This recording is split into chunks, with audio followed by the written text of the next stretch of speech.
Hi friend, మీకు ఈ video నచ్చినట్లయితే ఈ వీడియోని లైక్ చేయండి, సబ్స్క్రైబ్ చేయండి.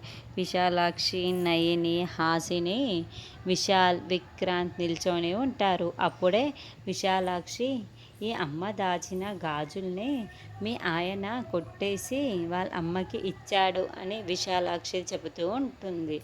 అప్పుడు విక్రాంత్ బంగారు గాజుల్ని ఎత్తేసిన వాళ్ళు మాయమైపోయి విశాలాక్షికి చెప్తూ ఎత్తేయాలనుకున్న వాళ్ళు మనల్ని విక్రాంత్ చెప్పడంతో అప్పుడే అక్కడ కాఫీ టేబుల్పై ఉన్న రెడ్ కలర్ మూటని మనకి చూపిస్తూ ఉంటారు.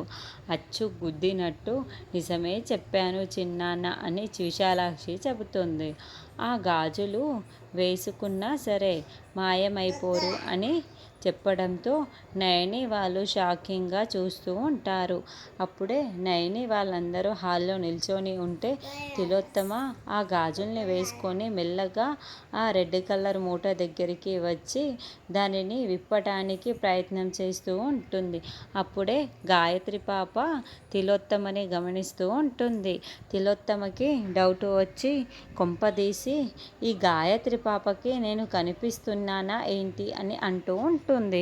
ఒక్క గాయత్రి పాపకే కాదు, మాకు కూడా కనిపిస్తున్నారు అని హాసిని చెప్పడంతో తిలోత్తమ ఒక్కసారిగా టెన్షన్ పడుతూ లేచి నిల్చుంటుంది. మీరు పట్టిన ఆ మూటని వదిలిస్తే మంచిది అత్తయ్య అని హాసిని చెప్పడంతో, అదేంటి, ఇది బంగారు గాజులు వేసుకున్న తర్వాత మాయమైపోతాను, ఎవరికి కనబడను కదా, మరి వీళ్ళకందరికీ ఎలా కనిపిస్తున్నాను అని తిలోత్తమ టెన్షన్ పడుతూ అందరినీ షాకింగ్గా చూస్తూ ఉంటుంది.